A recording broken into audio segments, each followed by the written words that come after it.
네, 두 번째 시간 시작하겠습니다. 자, 앞에 첫 시간은 저희가 코로나가 있기 전에 실제적으로 경기 침체 징후가 있었다라는 것들을 보여드렸고, 그런데 코로나가 터져서 더 심해졌다라는 얘기들, 그리고 지수를 통해서 실제 나빠지고 있는 모습들 보여줬는데, 그 와중에서도 실제 기업들, 좀 대기업 쪽에 속하는 기업군들에서는 아직까지 현금 비축량이 좀 있고, 게다가 이 코로나 사태로 인해서 어떻게 보면 자의반 타의반으로 구조조정을 할 수 있는 기회도 또 생겼다. 그래서 이분들까지 같이 어려워지면 어떻게 보면 좀 아이러니한데 정말 침체가 올 수도 있지만, 우리가 생각보다 기업들이 그렇게 큰 일부 어떤 그 코로나의 직격탄을 맞는 기업들 외에는 생각보다 자금들이 좀 넉넉하게 있는 것들이고요. 실제 뭐 코로나 사태가 있으면서도 불구하고 매일 저희가 이제 건설협회라든가 받는 이제 찌라시 뉴스를 보면, 이번에 구용산 개발도 지금 선정됐어요. 그 이제 어디 쪽이죠? 그 용산 기지창 옆쪽에 재개발 지역들도 선정이 됐고요. 그리고 다른 지역들 지금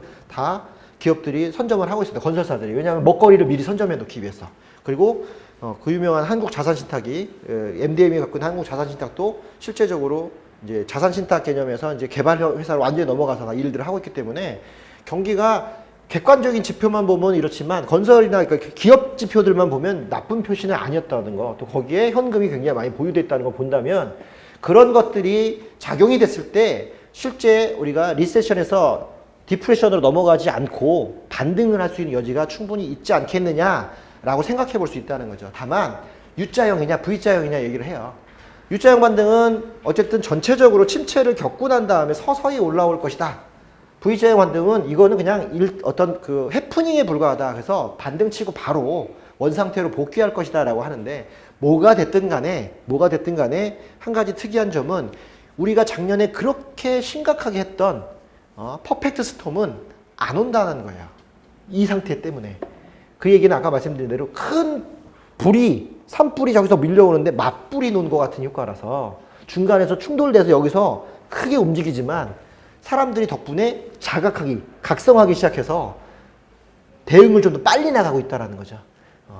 몸이 장기가 다 썩어나갈 때까지 모르는 것과 조기에 발견해서 치료하는 그런 수준의 코로나가 지금 조기 치료 형태로 가고 있다는 게 제 의견이 아니라 영국과 미국의 경제학자들의 좀 저명한 사람들이 오히려 이 코로나가 전 세계적인 금융위기를 선제적으로 먼저 터뜨려서 오히려 사람들로 하여금 더 먼저 막을 수 있는 거라, 그 이후에 V자형 반등이 올 가능성이 더 높다라는 의견들도 제시하고 있다라는데, 저는 그쪽에 더 무게를 두고 있어요. 그래서 우리가 살펴볼 겁니다. 진짜 그런가? 제가 이제 작년부터 썼던 지수지만, 미국의 10년물과 2년물 중단기 금리의 차이에 따라서 디프레션이 온다라는 얘기들을 하고, 그게 여태까지 계속 맞아떨어졌기 때문에 미국의 금리 중에서 10년짜리 물과 2년짜리 물의 장기 금리하고 단기 금리에 금리 차이가 있는데, 그것이 이렇게 지금 위까지 가면 벌어지는 거고 밑에까지 가면 줄어드는 거예요. 올라가서 금리 차이가 벌어지고 줄어드는 면에서, 이 줄어들면 호황이라고 봅니다. 줄어드는 게 역전이 된 다음에서 다시 벌어지기 시작할 때 위기가 온다고 얘기를 합니다. 그래서 과거에 그렇게 벌어졌던 때 위기가 왔었고요. 또 벌어졌던 때 위기가 왔는데, 지금이 딱 그 시기여서 작년 퍼펙트 스톰 얘기할 때도 거의 바닥에 왔다라는 걸 보셨었는데, 지금 이게 반등 쳐서 올라갈 때 조심해야 된다라고 했는데, 지금 반등 쳐서 거의 이 수준을 올라오고 있다라는 거죠. 그래서 코로나가 문제가 아니라 구조적으로 디프레션이 올 가능성이 높아져서 그 위기에 들어와 있는 상태라고 미국은 얘기를 해요. 그래서 미국의 월가나 이런 데도 디프레션이 올 거다라고 얘기하고 대비해야 된다라고 계속 얘기했던 거고요. 그 사이에서 코로나가 터진 것 뿐이죠. 지금 상태적으로 봤을 때는 실제 침체로 가고 있는 수순을 밟고 있는 거고, 그게 빨리 올 거냐 늦게 올 거냐, 또는 왔을 때 바로 급하게 이렇게 올라갔다가 급하게 떨어질 것이냐, 아니면 완만한 형태로 계속 올라갈 거냐, 이 부분이 이제 문제가 있다는 거죠. 길어지면 길어질수록 크다. 이 부분에서 작년에 얘기할 때 최소 3년 정도를 얘기 드렸었어요. 그래서 우리 입장에서 봤을 때는 2021년부터 22년, 23년까지, 그래서 정권이 바뀌고 대선이 바뀐 이후에 2022년 지나서부터 우리나라 지금 올해 이제 나왔던 국토종합계획이 좀 어느 정도 현실화성이 나오는 3, 4년 뒤부터나 조금 더 이제 침체가 벗어날 수 있지 않을까, 이렇게 얘기했던 거고, 그때가 우리가 바로 3기 신도시가 실제적으로 입주에 가오는 그런 정도 시점이 와야 된다. 한 5, 6년 지나서지만 분양이 2022년이라고 얘기하니까 토지 조성 끝나고 분양되는 22년, 23년 정도 가야 3기 신도시가 가시화될 때 수도권 주변 지역이 좀 더 들끓어서 그때쯤 돼서부터 좀 낮아지지 않을까 이렇게 예상을 했는데 지금 미국 정도에 봤을 때는 순차적으로 가고 있어요. 우리나라도 여기서 갈 거냐라는 문제인데 지금 이렇게 올라가야 될 상황에 미국, 유럽이 침체를 더 빨리 겪고 있기 때문에 대응책이 더 빨리 나올 수 있다는 거죠. 그래서 이렇게까지 갈 거냐? 중간에서 꺾일 거냐? 그 부분들이 이제 걱정인 거죠.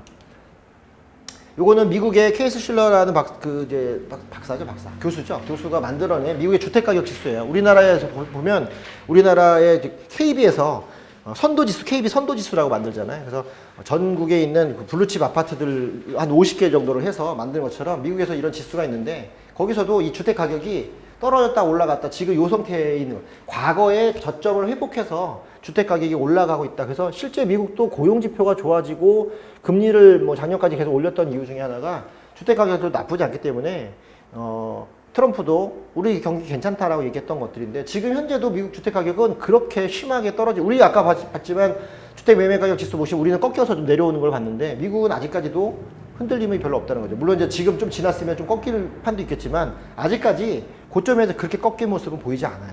그래서 미국 경기가 안 좋다고 지금 뭐 침체 때문에 안 좋아진다고 하지만 미국은 우리보다 더 많은 달러를 좀 풀겠다고 얘기하고 말씀대로 막 엄청난 돈을 풀겠다고 하니까 선제적 방어가 돼야 되는 건데 그거는 뭐 트럼프의 재선도 분명히 역할을 있겠죠. 뭐 올해 안에 끝내야 되는 문제가 있기 때문에 또 미국의 주택 가격은 우리가 한번 08년도에 겪었지만 미국은 이게 엄청난 서프라임이나 프라임 모기지 자체가 엄청나게 큰 거기 때문에 한번 여기서 문제가 생기면 길거리에 나가는 사람이 굉장히 많다는 거예요.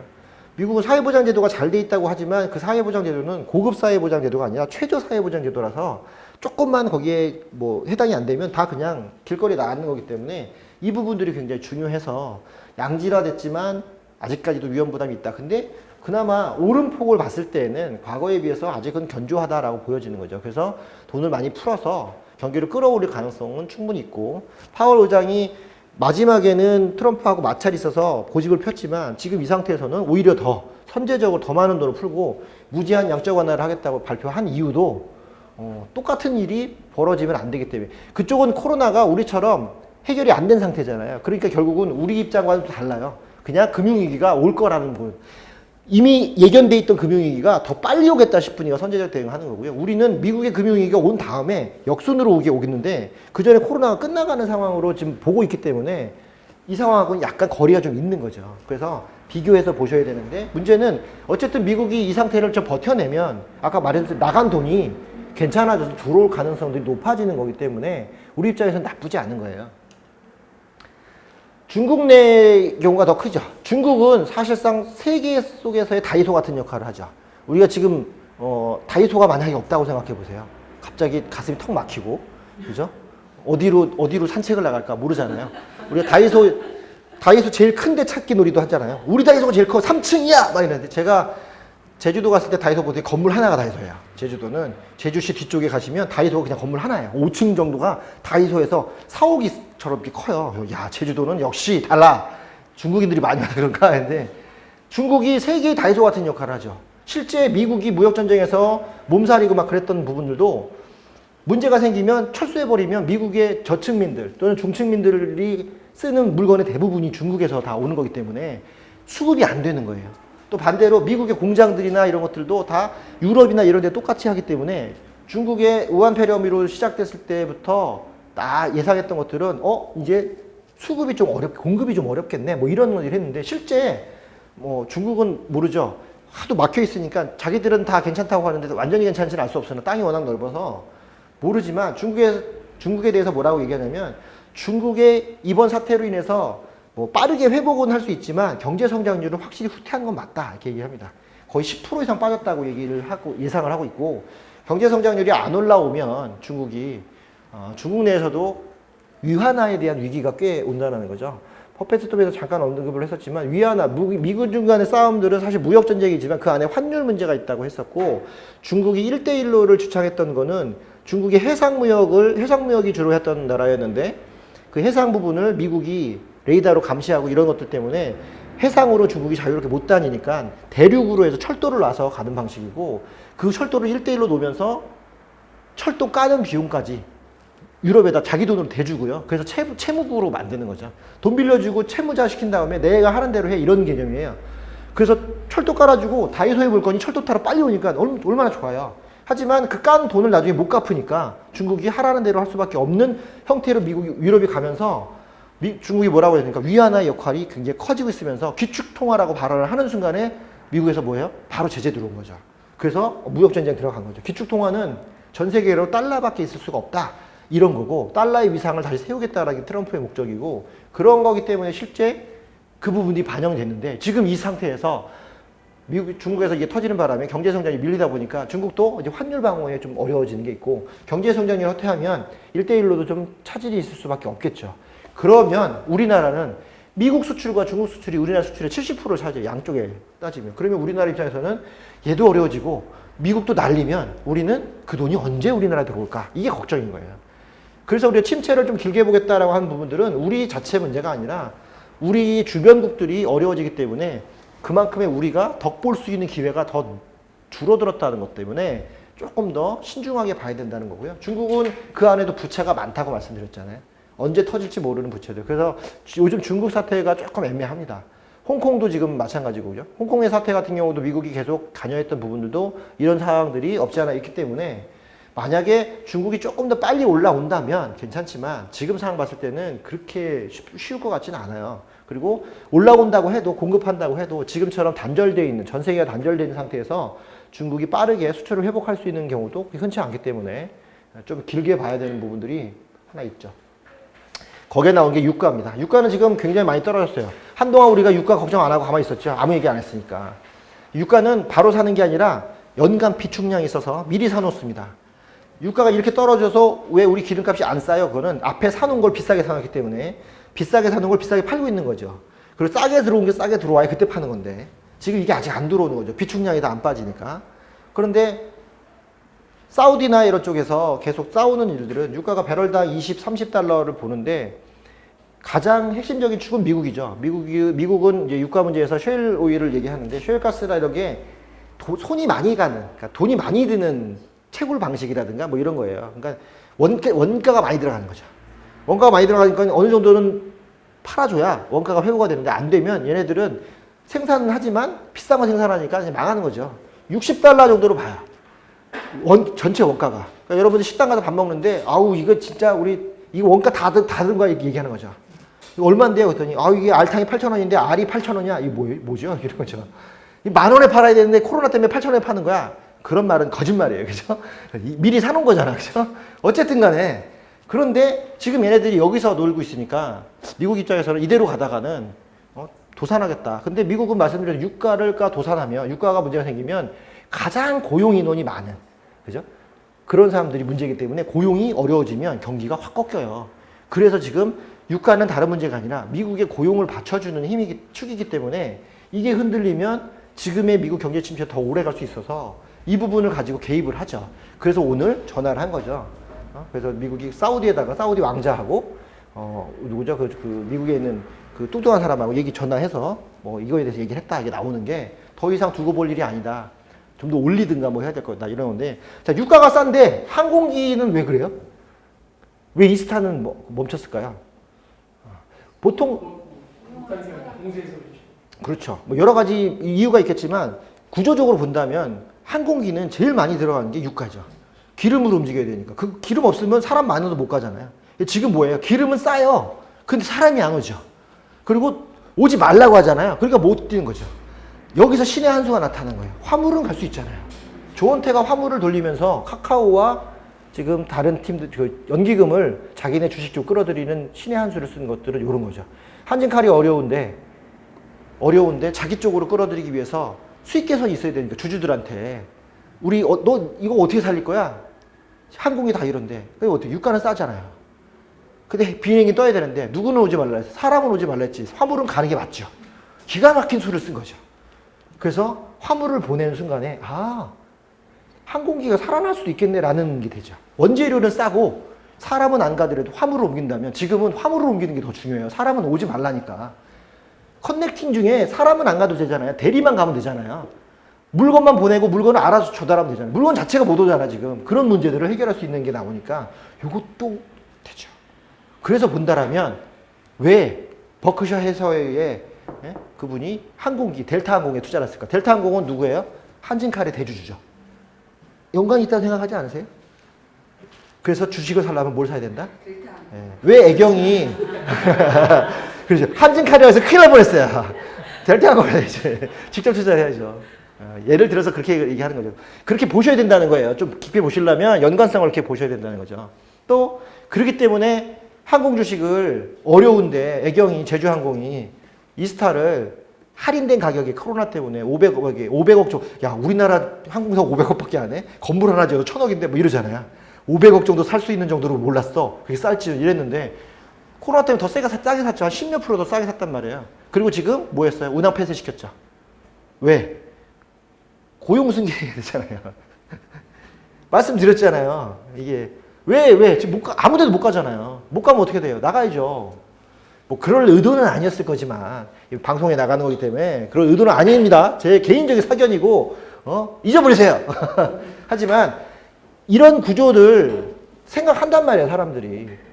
이런 기회를 놓치겠냐고요. 그리고 잘 보시면 그런 구조 안에서 돌아간다는 거예요. 그러면 우리가 주식을 만약에 하는 분들한테 삼성전자가 나요, 항공이 나요, 그러면 저는 항공 하겠어요. 좀 길게 보시고, 뭐 단기간에 이게 아니라, 왜? 회복은 분명히 될 건데, 됐을 때 가장 바닥까지 간 게 어딜까? 이런 것들이잖아요. 이런 것들을 좀 길게 보시면, 그리고 보복성 소비라고 이번에 나오잖아요.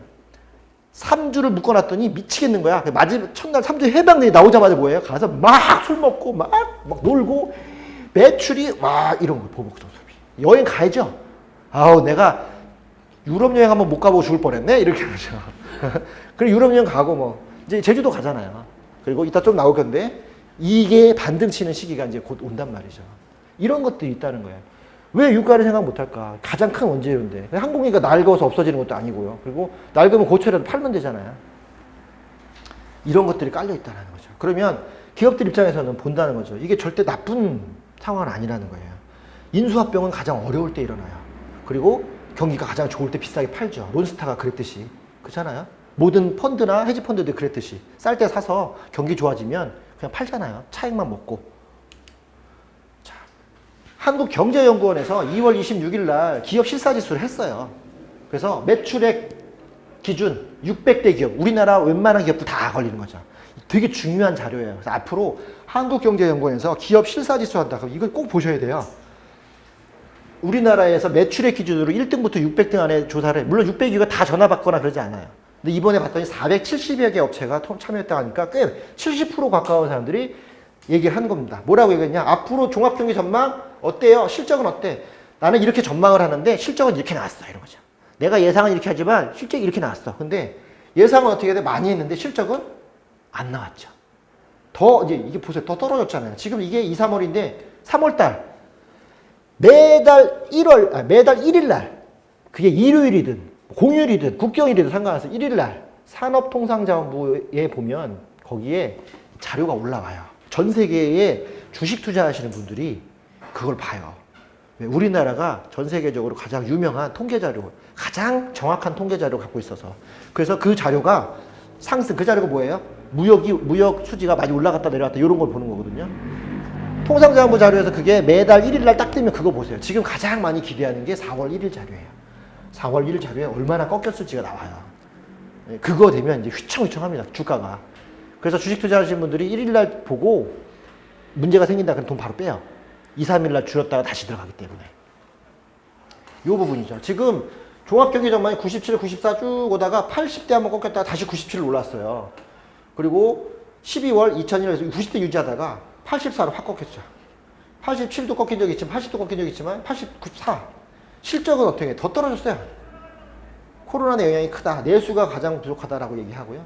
사스 때 11%, 메르스 때 12%, 코로나 때 지금 7.6이지만 이제 더 크게 올 수도 있다는 거죠. 더 빠진다는 거죠. 이제 겨우 7.6% 빠진 거예요.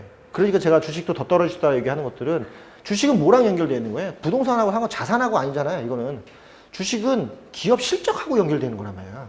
잊으시면 안 돼요. 기업이 이윤을 창출하는 그런 생물이기 때문에 이윤이 높아야 어닝 서프라이즈, 어닝 쇼크 이런 것들이 나오는 것들은 실적 대비하는 거. 삼성전자 실적 보고 때 주가가 출렁이나 똑같잖아요. 실적이 없는 기업이 주가가 올라요? 그건 작전이지. 그렇잖아요. 근데 실적이 이렇게 떨어지는데 주가가 지금 오를 것 같은 생각을 가지고 지금 투자하시면 안 된다는 거예요. 객관적인 자료만 봐도.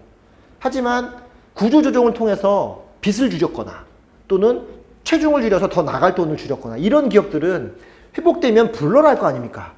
살을 뺀 사람이 살을 찌지. 어떻게 더 찐 사람이 거기 더 쪄봐야 뭔 차이가 있어요. 차액은 거기서 오잖아요. 그런 부분들인 거예요. 그래서 조심하셔라 라고 하면서 부동산 하시는 분들한테 제가 주식도 부동산 같이 하시는 분한테 주식은 지금 조금 더 보셔야 됩니다. 들어가지 말아요 얘기하는 거는 몰라서 알아서 문제가 아니라 기업 실적이 안 좋은데 지금이 바닥이다라고 생각하시면 안 되고요. 무릎 투자를 우리가 하잖아요. 무릎에 투자라니까 무릎이 언젠지 몰라. 무릎은 두 가지죠. 사람이 뭐 이렇게 있어요. 무릎이 여기잖아요. 내려갈 때도 무릎을 보이고 올라올 때도 무릎을 보여요. 당신의 무릎은 어딘가요? 올라올 때 봤어요. 내려올 때 봤어요. 왜? 내려갈 때 보면 올라올 때까지 무릎이죠. 올라올 때 무릎을 샀더니 키가 작아서 어깨였다. 뭐 이러면 이상하잖아. 그죠? 언제 사는 게 편해요? 내려갈 때 사는 게 편하지. 왜? 금방 올라온다는 전제하에. 그러니까 우리가 지금 V자에 U자. U자면은 여기 살 필요 없잖아요. 여기서 사도 올라오는 게 완만할 테니. V자면 여기서 사면 바로 온다는 거죠. 지금 V자로 본다면 사는 것도 맞지만 해도 기업 실적이 지금 따로 놀기 때문에 현상만 보고 사지 말고 주식은 기업을 보고 사는 거기 때문에 그 기업이 이 반등이 있는 기업인지를 봐야 되는 거죠. 이 반등과 상관없는 기업이면 그냥 주가 데이트레인 노림이기 때문에 잘못하면 작전 세력에 당해서 돈 털린다는 거예요. 특히나 개미들은. 그리고 아까처럼 외국인이 빠져나가는 거는 이런 것들 투자가 안 좋아서 빠져나가는 칸진칼이 안 좋아서 하는 게 아니라 그냥 자기 주머니에 돈이 없어서 먹고 살기 없으니까 돈 빼는 거고 좀 미국이 좀 괜찮아지고 미국이 괜찮다고 다시 돈 들어온다는 거죠. 근데 들어왔을 때 과연 이 주식이 바닥이겠느냐 그리고 그때까지 개미들이 잘 버텼겠느냐 이게 어렵다는 거예요. 그러니까 자신 있으면 들어가되 기왕이면 잘 골라라. 그리고 경기 판단을 잘 봐서 이런 기회에 반짝 오를 걸 사는 게 아니라 이때 바닥 이때 구조조정을 통해서 완벽하게 체질 개선된 기업을 들어가야 반등 왔을 때 더 쭉쭉 갈 수 있고 그때 가서 가치가 올라가니까 안정적으로 간다는 그게 장기 투자잖아요. 버크셔 해서웨이가 투자하는 부분들은 그런 거죠. 그래서 델타항공 투자하고 하는 것도 유가가 계속 바닥이고 원재료가 싼데 손님이야 들고 나는 거고 그리고 전 세계적으로 미국 시장에 우리나라나 외국이 진출할 때 우리나라가 뭘 많이 갔어요? 호텔을 많이 샀어요. 우리나라 연기금도 그렇고 다른 데도 미국에 있는 호텔을 매입했어요. 중요한 거예요. 호텔을 매입한 게. 우리나라 호텔은 안 되는데 왜 외국의 호텔을 돼요? 우리나라 그런 개념이 틀린 거예요. 미국은 호텔이 잘 돼요. 그래서 자산 가치가 높고 그리고 그걸로 만약에 팔기도 하고 영국에도 마찬가지고 독일도 마찬가지고 근데 호텔이 지금 코로나 때문에 안 되는 거잖아요. 하지만 그것 때문에 안 된다고 항공기 안 된다고 다 안 되는 게 아니라는 거죠. 돌아오면 제일 먼저 회복될 것들이라고 보는 거죠. 그래서 그 부분을 잘 염두에 두고 보셔야 된다. 세계 경제가 짧지만 깊은 침체 온다. V자형 급반등이다라고 얘기하는 거. 그 V자형 급반등의 정답은 백신이에요. 백신이 오면은 V자로 반등하는 건 당연하죠. 하지만 백신이 오는 게 아니라 백신 가까이 가는 물건도 지금 12월 달이나 가능하다. 좀 빠르면 7, 9월 달이다. 그러면 지금 당장으로서는 의미가 없는 거잖아요. 그럼 우리는 온다, 개발한다라는 중점을 두고 봤을 때 그 사이를 어떻게 버텨내냐인데 실제 깊은 침체 온다라고 얘기하는 모건스탄리 쪽에서도 상반기 강도 높은 충격 예상했다라고 하잖아요. 근데 캐피털 이코노미스트, 수석 이코노미스트 닐 쉐어링 요즘에 많이 뜨시는 분인데 이분이 자기 분석력 최악의 시나리오로 경제가 급격하지만 아마도 짧은 경기 침체를 겪을 것을 전망했다. 자, 이 얘기는 지금 상황표 봤을 때는 빠르고 깊게 떨어진다. 하지만 이 얘기는 다시 올라온다라는 반등을 갖고 있어요. 그래서 실제 얘기는 이게 중심이 아니라 그래서 다시 회복될 건데 지금 이렇게 하니까 너무 부안해동하지 말라고 얘기하는 거예요. 그래서 V자 반등으로 얘기를 하는 이유는 지금의 침체는 구조적인 침체가 아니라 코로나로 인한 조금 더 선제적인 침체가 됐다. 덕분에 잘라낼 것들에 대한 기회 시간이 좀 많아졌다. 그리고 백신이 돌아오면 거짓말처럼 사람들이 침체가 끝난 거야? 이렇게 올 정도로 올라올 수 있기 때문에 우리는 그 다음을 대비해야 되고요.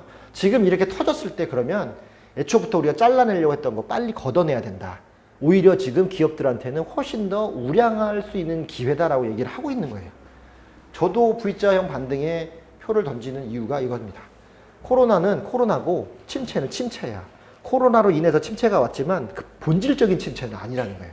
오히려 경제 위기로 침체가 온 다음에 코로나가 왔으면 더 위험하지만 침체 오는 중간에 코로나로 인해서 이게 좀 빨리 왔다면 벗어날 수 있는 기회도 더 빨리 오고요. 각성한 이후에 튀어나오는 게 더 빠르다는 거죠. 그에 대해서 영국에서도 어떤 얘기하냐. 영국에 있는 싱크탱크 경제연구소 CEPR이라는 영국의 경제정책연구소의 그랑샤 교수라는 분이 이제 쓴 이번에 기사에 보시면 2008년도 9년도 글로벌 금융위기 당시에 실업률이 단지 10%를 기록한 반면에 코로나는 50%예요. 왜? 깊이 떨어지고 접촉이 안 되잖아요. 그러면 접촉이 안 되면 그만둬야죠. 그때까지 접촉이 됐는데 하면서 조금씩 잘라내지만 지금은 그냥 구조적으로 만나지 마 했는데 만나지 마서 이렇게 된 거예요. 경제적 타격은 상대적으로 더 클 수밖에 없다고 지적했다. 당연하죠. 만나던 사람 안 만나겠으면 일을 못 하는데 그전에 일을 하면서 잘랐지만 지금은 그냥 자른 다음에 다시 일을 해볼까 이렇게 해야 되는 상황이라서 그가 제시한 부분이 이런 부분인데 뭐라고 나오냐면요. 그런 사람이 다행히 결정적으로 경제정책이 경제적 감염을 막는 역할을 할 수 있다. 지금의 경제정책이 사람의 감염이 아니라 경제의 감염을 막는 이게 굉장히 중요한 단어죠. 미국과 전 세계적으로 코로나 때문에 전부 다 감염의 위기에 쌓여있긴 하지만 경제가 감염되지는 않았다는 거예요. 경제는 사람의 감염으로 해서 멈췄을 뿐이지 리세션, 잠깐 후퇴한 것 뿐이지 디프레션으로 갈 만큼 경제까지 망가지진 않았다는 거 보고 있는 거죠. 이를 경제적 시스템의 집중치료 또는 뭐 산소호흡기로 생각해라. 지금 이렇게 하는 것들이 앞으로 우리가 기대했을 또 예상했을 침체가 왔을 때 필요했던 그런 거를 미리 지금 넣고 있다라고 보셔야 된다. 이게 굉장히 중요한 말입니다. 그래서 제가 판단하건대도 저도 이 의견에 굉장히 동의하는 게 맞아요. 본질적인 부분들은 아직 건드리지 않았어요.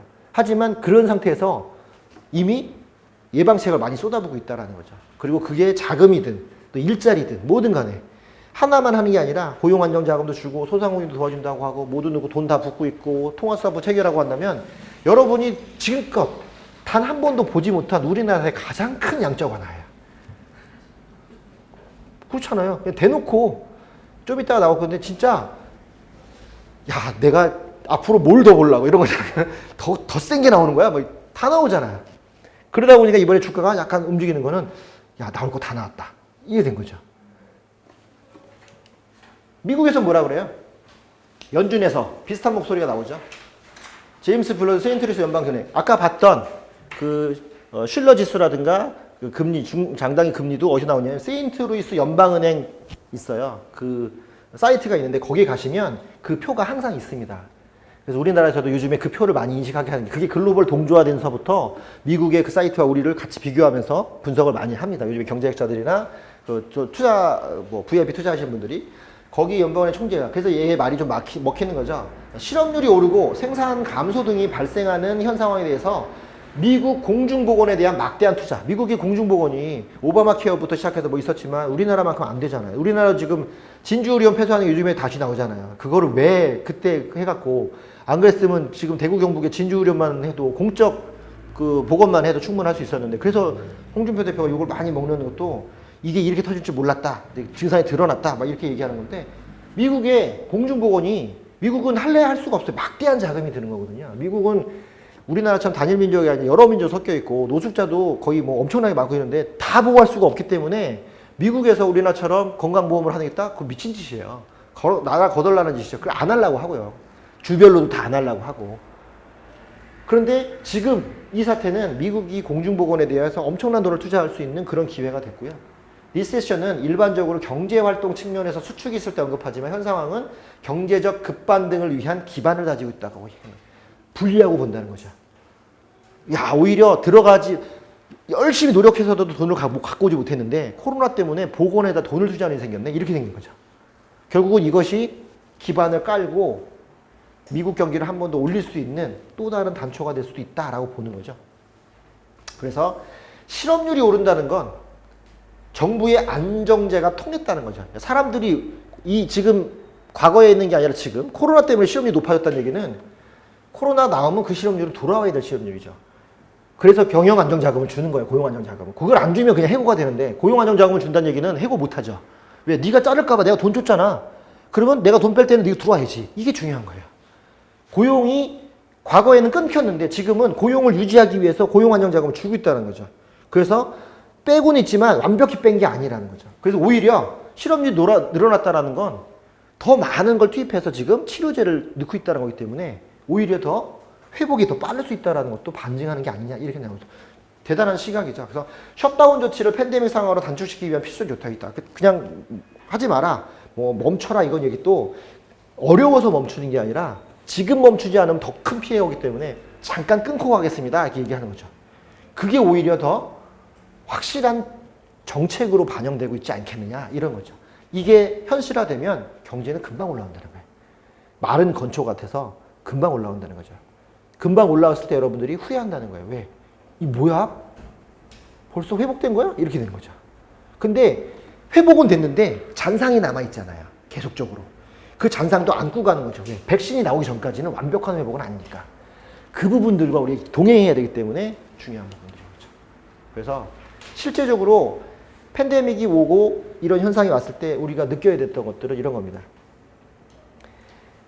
리세션이 오는 것들과 코로나들을 분리시켜 놔야 되는 건데 우리는 지금 모든 걸 한 덩어리를 좀 보고 있는 상태고 그 한 덩어리 안에서 이걸 분리를 하지 못하는 순간에 부동산도 꼬이고 증권도 꼬이고 모든 게 다 꼬여요. 그래서 우리가 사회적 거리두기라고 지금 얘기를 하고 있는데 저는 뭐라고 하냐면 거리두기가 아니라 거리 유지하기라고 해요. 거리 두면 좁힐 수가 없어요. 좁힐 수가 없다고요. 거리는 두는 게 아니라 계속 유지하는 거죠. 일정 거리를 유지해 주는 거예요. 우리가 일정 거리 유지하는 방법은 대면은 아니더라도 비대면이라도 카톡에다 자주 인사하시고 이런 기회에 전화 자주 하시고 해서 지속적으로 하고 자기 고객들 있으면 코로나 때문에 어때요? 아 어쩔 수 없지가 아니라 코로나 때문에 전화를 다 해보네. 야 코로나 때문에 내가 딸내미한테 전화를 다 받아보네. 뭐 이런 거예요. 거리 유지하기를 계속해서 기존 거리와 지금 거리가 계속 유지되게 만들어줘야 되는 거죠. 대면만 안 할 뿐 우리는 언제든지 어디서든지 다 만날 수 있고 얘기할 수 있는데 그 전까지는 야 만나서 할 일을 왜 이렇게 떠드니 막 신나게 떠들고 야 만나서 얘기 중요한 거 또 만나서 또 얘기하고 이랬는데 이제 진짜 만나서 얘기할 수가 없으니까 중요한 거 어떻게 돼요? 전화로 해야 되고 해야 되는데 안 해. 밴드에도 댓글도 안 달아. 그리고 서로 막 뭐 얘기도 안 해. 그래 놓고 강의한다 그러니까 이런 식의 쉬어야 되는 거 아니에요? 이런데 언제 만날 거예요? 언제? 계속 거리 둘 거예요? 거리 둬야죠. 근데 유지를 해야지. 적정 거리를 둬야지. 계속 멀어져. 그러다가 문 밖에선 그대가 돼버려요. 그러면 과거에 지난 레트로 그런 노래가 돼버리잖아요. 문 밖에 서 있으면 들어오셔서 적정 거리 유지하면서 할 얘기 하시고 통화하시고 하셔야 되는데 이런 것들이 필요하다는 거죠. 지금 보셨지만 앞선에 했던 얘기들 지금 정부가 하는 얘기들 다 보시면 우리가 지금 생각하는 것만큼 그렇게 심각한 단계까지는 아니에요. 또 우리나라는 또 특이한 거고 지금 해외가 지금 이제 우리가 앞선 한 달 전 경험했던 걸 지금 겪고 있는 거죠. 그러니까 이로 인해서 뭐 이렇게 흐트러진 것들은 치워야 될 일들은 좀 기간이 있지만 핵심적인 것들은 다시 복구하는데 짧은 시간이 걸릴 수 있다. 그래서 좀 더 준비를 미리 하셔야 되고 너무 막 그렇게 하지 마셔라는 얘기 드리고 그 부분에 대해서 금리도 떨어지고 또 그거에 대해서 우리 일상이 또 어떻게 바뀔지도 봐야 되는데 지금 제일 중요한 건 그래서 나타난 것들 원상태로 돌아올 거냐 아니면 돌아오지만 뭔가 달라졌을 거라는 거죠. 뭔가 달라졌을까. 그리고 거리를 뒀어요. 다시 유지하지만 왠지 어색한 유지감이 있다는 거죠. 그 어색한 게 무엇일지를 알아야 빨리 해소하고 다른 방식의 유지를 할 수 있는 그걸 찾아내는 게 지금 우리가 할 일이라는 거죠. 10분 정도 쉬었다가 들어가겠습니다.